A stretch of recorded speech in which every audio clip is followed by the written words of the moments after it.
A man charged for murdering his wife in 2004 makes another attempt at parole today. Convicted murderer Ray Marchman appeared once again before the Alabama Parole Board, despite being told last July he would have to wait 5 years before another hearing. Marchman appeared before the board just a year later. News 4's Jacqueline Lambert explains how this happened and what Houston County's district attorney has to say about it. Convicted murderer Ray Marchman appeared before the state's parole board once again a year after his last appearance. He's a bad man, murdered his wife. My job is to keep those type of people in prison as long as we can.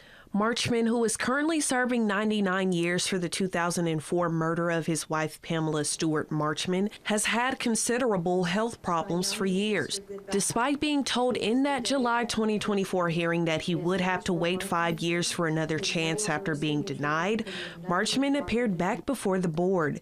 District Attorney Russ Goodman says a loophole with Alabama's medical furlough program is to blame. There's a separate board that handles those medical furloughs, and they can reset it within the next year. Although Marchman was once again denied, Goodman says the impact back-to-back hearings has on Pamela's loved ones is significant. It's a strain that it puts on them having to go back 20 years ago when the daughter was, I think, around 15, the son was 20, having to basically relive that tragedy over and over and over again. As you stated earlier, we were just here a year ago. Goodman hopes there is soon an effort to bridge that gap between the parole board and the Alabama Department of Corrections, which handles medical furloughs. The district attorney believes Marchman should stay behind bars. Regardless of his condition, he got a life sentence. He's only served 20 years. I mean, to me, that's not justice. That's not justice for Pamela. That's not justice for her family. I hate it, but if he dies in prison, so be it. But he put himself there.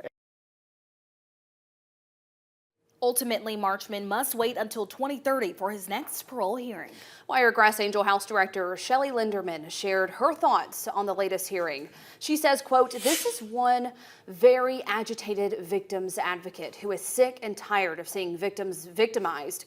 When and if the bad guys come up for a medical furlough, it should be set for so many years afterwards and not be able to be brought back up every year. The bad guy was sentenced to life in prison, not the family of the victim.